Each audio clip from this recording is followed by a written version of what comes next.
Well, good morning, everyone. And once again, welcome to another live this morning. Hope you're having a great start to your day.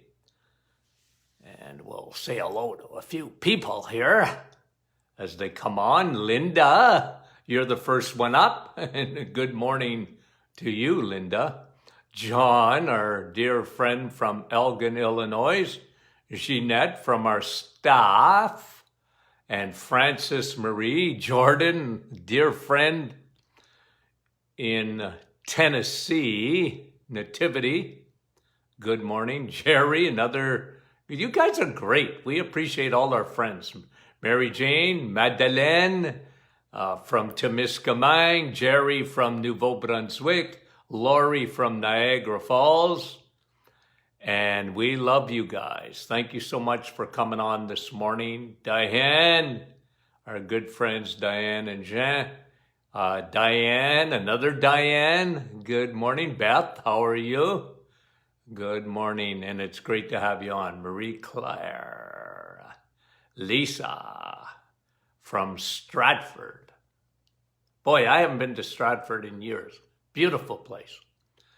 Brianna, Deb from Timmins, Yolande, bonjour Yolande, good to have you on. Nellie, how are you? Maria from Perth, Australia.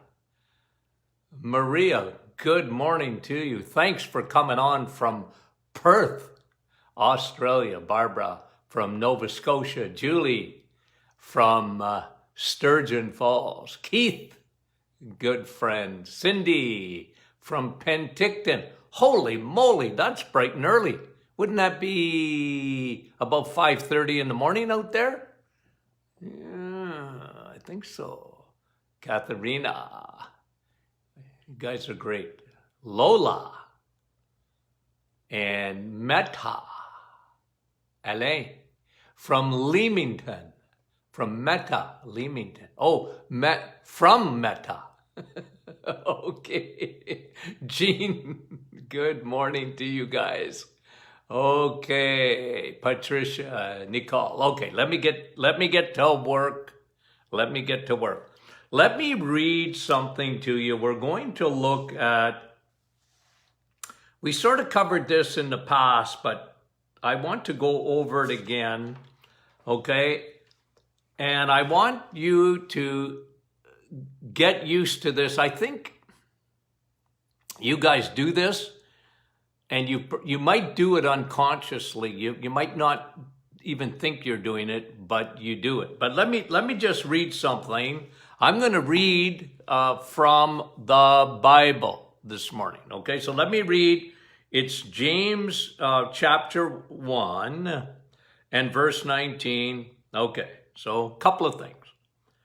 My dear brothers, take note of this. Everyone should be quick to listen, slow to speak, and slow to become angry. Okay? So this is where Linda, listen. Slow to speak, quick to listen.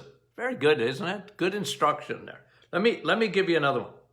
Verse 22, same chapter of James. Do not merely listen to the word and so deceive yourselves. Do what it says. And then it goes on to say, if you just listen and then you don't do it, it's like looking in the mirror, walking away, and then completely forgetting what you see.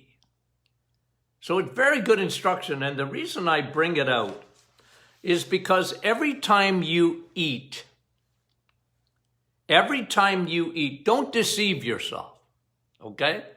Don't deceive yourself. And again, I know I'm preaching mostly to the choir here today, but people deceive themselves because they don't ask in their mind, this should quickly come. And you know what? Listen, I understand we live on the planet. We're always going to have, you're going to have a treat or whatever, or a cheat meal. And you know what I think about that. I got no problem unless you're metabolically very unwell. And again, obviously there's a lot of deception going on. The food industry is into deceiving people. And one of the things they deceive you with is it really doesn't matter what you eat as long as you eat in, here's their little phrase, moderation. In moderation. You want sugar? Moderation. So I saw an advertisement, I think it was yesterday, about, drinking Coca-Cola. And the food industry, Coca-Cola is big in the food industry. The Coca-Cola and Pepsi-Cola, they're two of the biggest companies in the world as far as food industry goes. They own a lot of other things besides their sodas. But they were saying, well, you know what, just have a Coke or have a Pepsi. And, in moderation, who cares? But what I've tried to emphasize to you folks over the last several years, really, is we don't live in the same world that we used to, and everything that you put in your mouth counts. And don't deceive yourself, okay? So we put out an email a little while back, and we talked about 3 questions that you should ask yourself. And you can do this automatically because you understand food. But here are the 3 questions. Is what I'm eating right now or drinking lowering my inflammation or increasing it?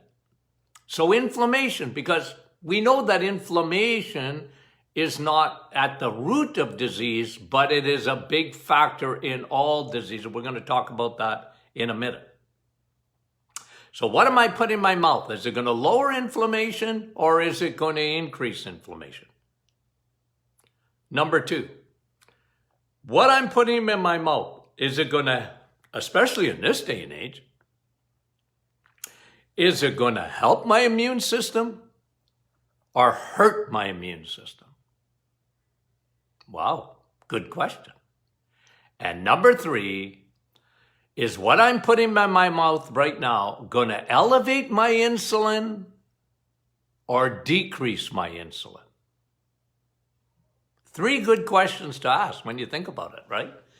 Is it going to elevate inflammation? And they all go together, by the way. Is it going to increase my inflammation? Is it going to hurt my immune system? Is it going to increase my high circulating insulin?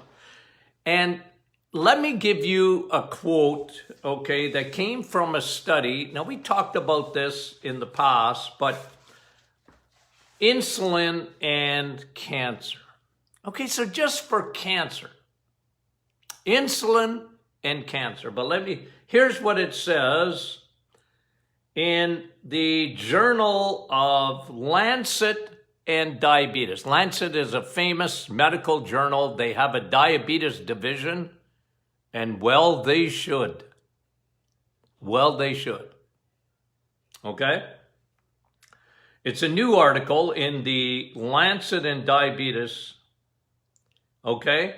And higher levels of circulating insulin have been associated with increased cancer risk and progression. Higher levels of circulating insulin are associated with higher levels of cancer. Very important. Elevated circulating insulin is believed to be a major factor linking obesity, diabetes, and cancer. Basically, if you increase your insulin over a period of time, your risk of cancer surges. Now, let's talk about this for a minute here. Cancer, guys, is a metabolic disorder. It's not genetics. Oh, my mom had breast cancer, therefore I'm much more likely to have breast cancer. Ladies, that's not true, by the way.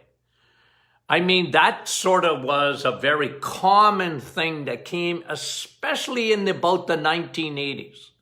You know, remember, I was born in the days of Noah, okay? That's what my grandchildren think anyway.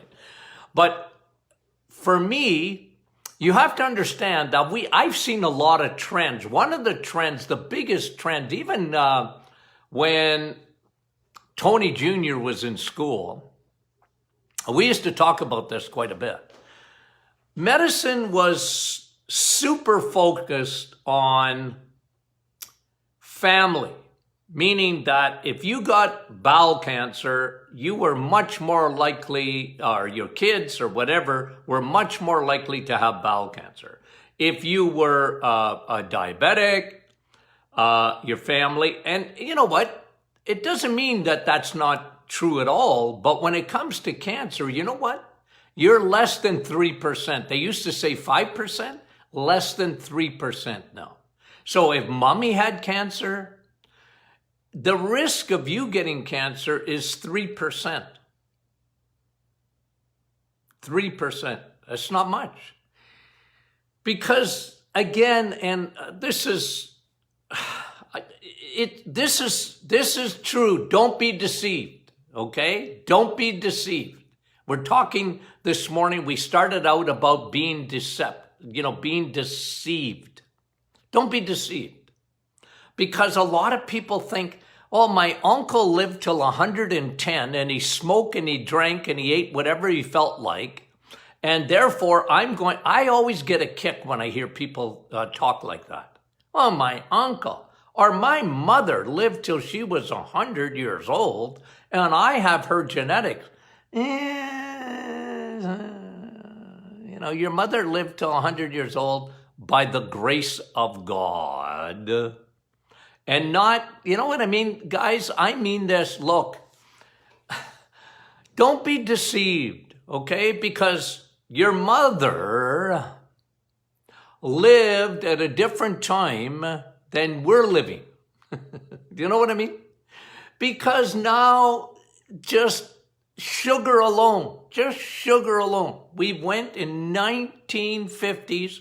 When I was a little boy, I was born in 1952. Canadians, USA, Perth, Australia. I don't know. I don't know the Australian statistics, but I know the North American statistics. Canadians and North Americans were consuming 25 pounds of sugar a year. That's in the 1950s. My 4 kids, including Tony Jr., was born in the 1970s. We have 4 kids, all adults, of course, today. My baby is 41 years old. Boy, am I ever getting old. I shake my head and think about it. But in the 1970s, this is just statistics, guys. In the 1970s, we were consuming 50 pounds. So it went from 25 pounds, doubled within about 20 years. Now, bring it up, that's 40 years ago. But bring it up to today. Bring it up to today, because this is very significant, and I'll say 2 things. 1, we have gone near 200 pounds of sugar a year. A dump truck load of sugar. Okay? So we live in a different world. Your mother, if you're my age, okay, even younger, a little bit, but your mom and they didn't live in the same world. Now, they did a lot of smoking that we don't do, right? Comparatively. Okay? Comparatively. Every time I see someone buying, I was in getting gas the other day and someone was buying cigarettes and I said, man, you got to mortgage your house to buy cigarettes. Okay? But guys, listen, it ain't It ain't, is that a good English word that I can use? It ain't the same. Sugar consumption has gone through the roof. Now, number two, we talked about this. We've done many podcasts on this. High fructose corn syrup. In the 1970s, as a matter of fact, it was approved as a sugar in 1978, okay? So, just about, 40 years ago, over 40 years ago, in 1978, the Food and Drug Administration allowed or approved high fructose corn syrup. Stink. They should have never done it. They had no idea how dangerous that sugar was. So not only are we up to 200 pounds of sugar a year, on average, just about 200 pounds, a dump truck load of sugar, and the sugar has changed. It's not what they were baking cookies with when I was a little boy. Now it's in everything, from peanut butter to soda, to crackers, to you name it. If you see sugars added, and I explained this in our book, Metabolic Reset, if you've seen sugars added, it's almost invariably high fructose corn syrup. As a matter of fact, I saw in the grocery store the other day, I drive my wife crazy because I read every label. I want to read it. And two things. One, I saw it said natural peanut butter. Natural peanut butter. Okay. Now, it will have sugar because peanuts have, a small amount, just by nature, sugar in it. Okay. But there's nothing added. It's supposed to, when you see natural, they're not adding sugar, except this one did. They were adding sugar. Guess what type of sugar they're adding? High fructose corn syrup. So don't deceive yourself. That's what we're talking about today. Deception. People fool themselves. It's like looking into a mirror, walking away and forgetting what you just saw. Isn't that a good illustration? But today we live in a high circulating, the studies are showing that high circulating insulin, okay, let me read it to you again. High levels of circulating insulin have been associated with an increased cancer risk and progression. And elevated circulating insulin is believed to be a major factor linking obesity, diabetes, and cancer. Now, I did a podcast on this a while back, and I talked about where in a diabetic, for example, a diabetic at one time, and you learn this day one in medical school, okay? A day one in medical school. And you don't have to be in medical school to understand it, okay? Day one in medical school. Diabetics are about 50% more likely to have a heart attack. Wow. Well, everybody in medicine understands that. They might not think about it. They're being deceived because medicine waits till you're a diabetic before it even thinks about, your blood sugars are normal. But they're high normal. And your A1C, it's within normal limit. Yeah, but it's too high. You got high circulating insulin. And we talked about this. It elevates your chance of having a heart attack or stroke, which is still the number one killer today. Number one killer in society today is still heart disease. Cancer's creeping up. But here was the study.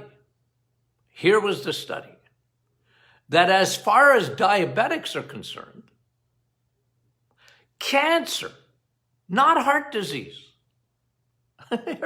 What? What? Cancer, not heart disease, is the biggest thing they ought to worry about. Well, jeepers creepers. What? Yep.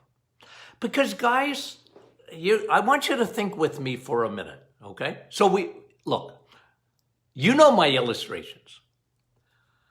Empty out all your blood. Take out your 5 liters of blood. How much sugar are you going to find in there? I'm listening to the answer. I don't care if you had 20 donuts. If you had 20 donuts, don't ever do that. But if you had 20 donuts, within about a half an hour, empty all of your blood and measure how much sugar is in there. You know how much sugar will be in there? Less than a teaspoon, less than a half a teaspoon, really. Why is that? Doc, I just had 20 donuts. I know, but your body is unbelievable. It will do everything it can to take sugar out of your bloodstream. Remember what insulin does. You guys know this by heart. Insulin is the traffic cop. It says, sugar, you cannot park in the blood vessels. Get the H out. Got it? That's what insulin does. Its primary job, take sugar out of the bloodstream. It's so destructive. And we always talked about this, how destructive it is to the little endothelial layer of your blood vessels. It destroys that in a nanosecond. It starts. And so that's why diabetics were always much more susceptible to heart disease, and they still are, by the way. That hasn't changed. But what this study is saying is now cancer is overtaking the cause of the disease that diabetics get. Cancer's overtaking heart disease. Oh, it's crazy. And what does? I still have to fight with people. Not so much people. I still have to fight with. Somebody asked me the other day, a doctor, okay, and I love you, I do. What has sugar got to do with cancer? Ooh. Every time you eat, think about it. Are you increasing your risk of cancer? Are you increasing your risk of cancer? Cancer needs to be fed, guys. Cancer feeds on glucose. Cancer feeds on sugar. If you don't believe me, go get a PET scan done. Not for your pets, but for you. It's a cancer detector, okay? The PET scan, it's called. It's PET imaging. And what does it do? You light up like a Christmas tree if you have cancer when you get a PET scan. How does it work? Logical. Let's use our logic. Don't be deceived. That's the word this morning. Don't be deceived. What causes cancer to grow? What makes the PET scan work? They give you a cup of radioactive sugar.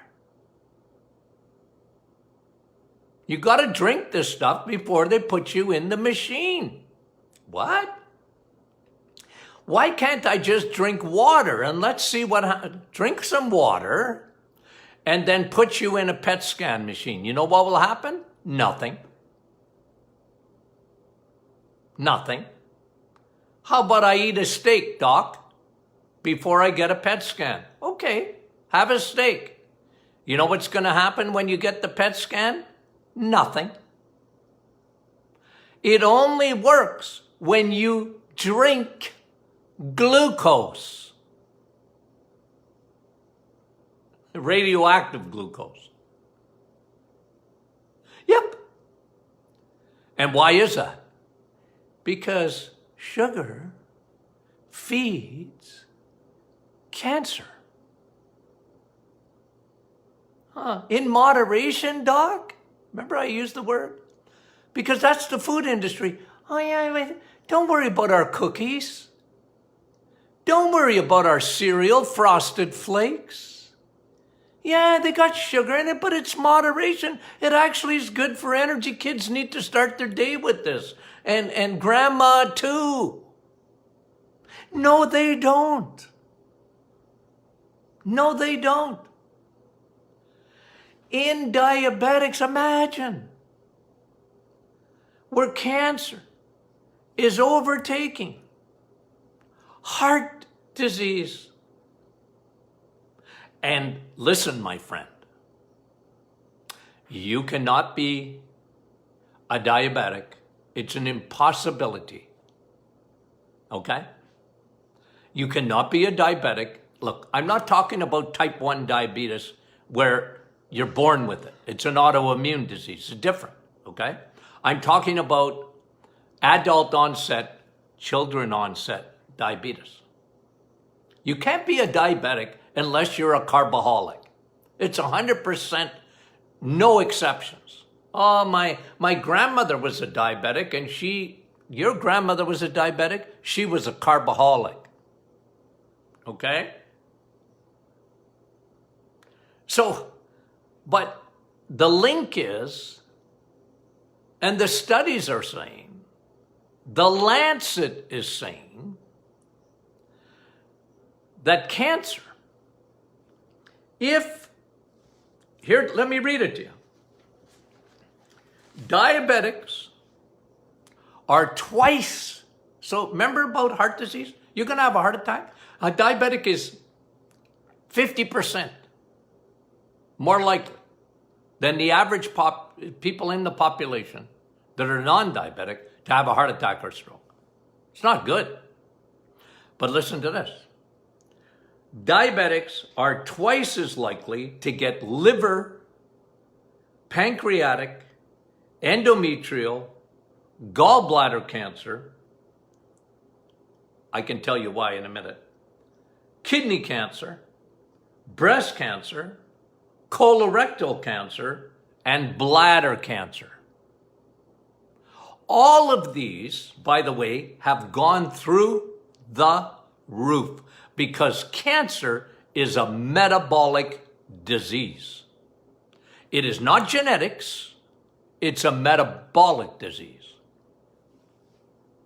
It's a metabolic disease. It is 88% of the population that are much, okay, not according to me, but according to studies and the CDC, say 88% of the population in North America is upside down when it comes to their health. They're metabolically unwell.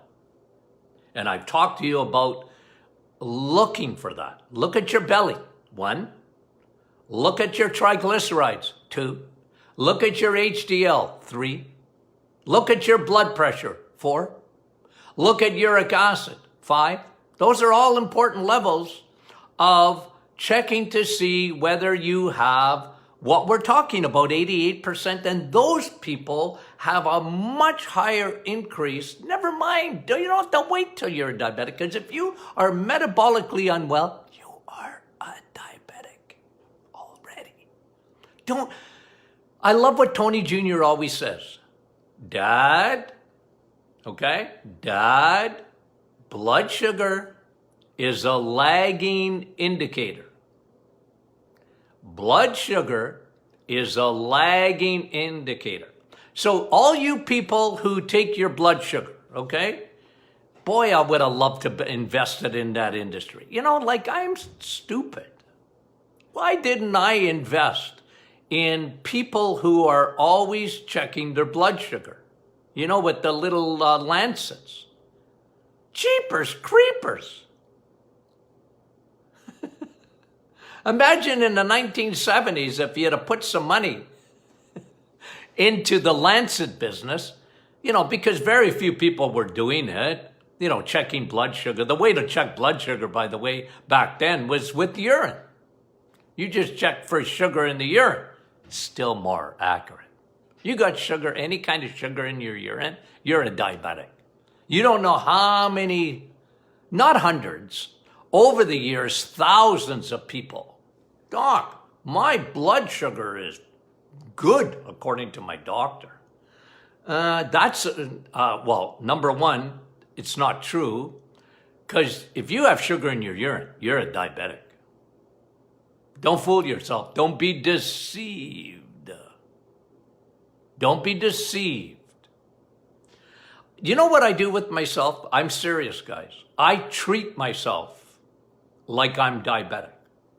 Okay? I treat myself like I'm a diabetic, meaning that when I look in the mirror, okay, or even when I talk to myself, it's pretty bad when you start talking to yourself, especially when you answer yourself. I talk to myself all the time.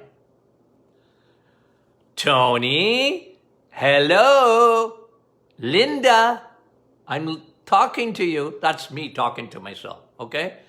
Listen, you are effectively, talking about me, a diabetic. You and carbs don't get along. You and sugars don't get along. Don't fool yourself, Tony. Please don't fool yourself, because you're a diabetic and you don't get away with it. Okay, even though my blood sugar is normal, guys, my blood sugar is normal. But I don't fool myself. I talk to myself. Like I said, I know you guys think I'm crazy. Well, I got a little bit of crazy in me. I admit it. But seriously, guys, I tell people all the time, don't fool yourself. You don't get away with murder like you think you're getting away with murder. You're not. And what we know today is how fast changes occur in the liver, in your pancreas. This is why, guys, I'm telling you, I've tried to explain this 1,000 times, why I wrote the book, The Reset. It started with diabetics years ago, probably over 5 years ago, where I started to say, look at guys, you just can't have another carb. You have an allergy to carbohydrates. And I did testing with hundreds. Ask Jeanette, ask Nicole, they work with me in the office. We put people on the reset way before I wrote that book. And we started, first of all, with all diabetics. All diabetics, if I could grab their little face in the office, and some of them didn't even believe that they were diabetics. I said, no, I found sugar in your urine. You're a diabetic. Écoute-moi là, okay, in French. Okay, if they were French, okay? Listen, Linda, là, okay? And I used to say, man, you got to change your diet. You and carbs don't get along. You and sugar don't get along. Read your labels. Read your labels. So don't deceive yourself. And I'm just, because it's incredible when I read about this, I never thought in Dr. Martin's lifetime I would ever see. It is the most astounding thing for me, maybe not for you, but for me, when I read these articles that tell a diabetic that they're more at risk for cancer than they are even for heart disease, which is well established. I go, how in the world did that ever happen in our society? But I know exactly why it happened. It's called food, and it's called the food industry, who want to hook you on sugars and crappy carbohydrates. And cancer is a metabolic disease. It has to do with what you eat.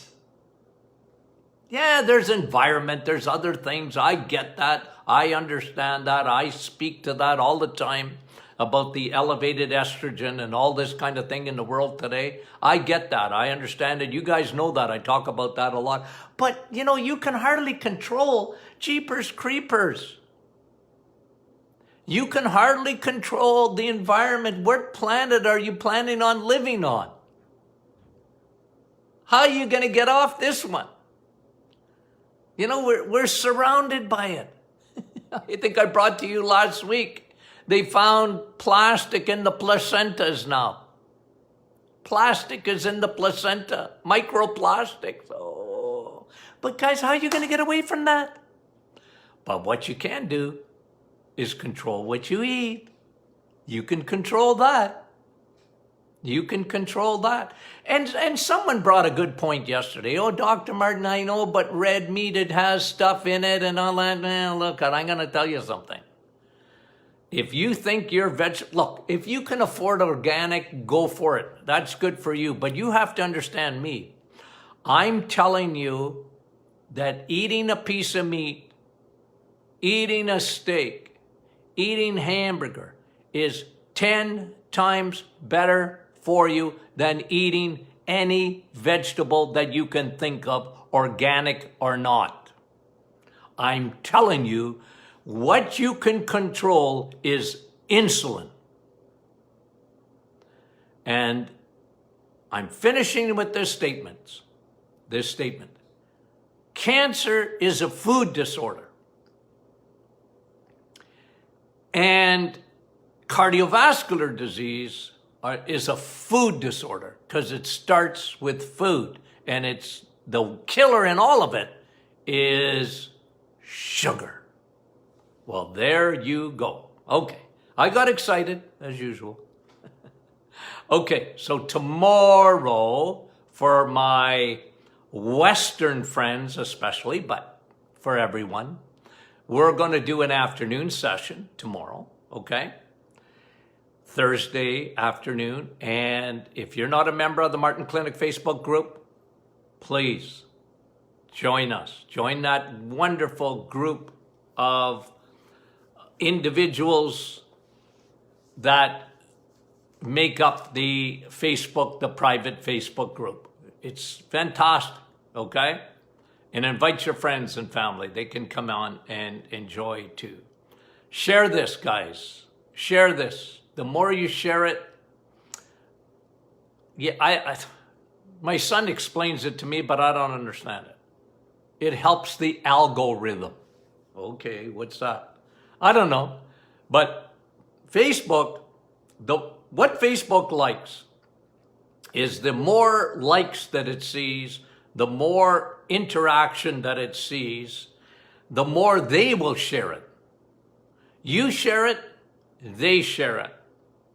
Okay? That's how Facebook works. Don't ask me any more than that. I don't know any more than that. Okay? I'm a senior. I don't know anything. Okay. Friday question and answer. Okay? Love you guys. Talk to you soon.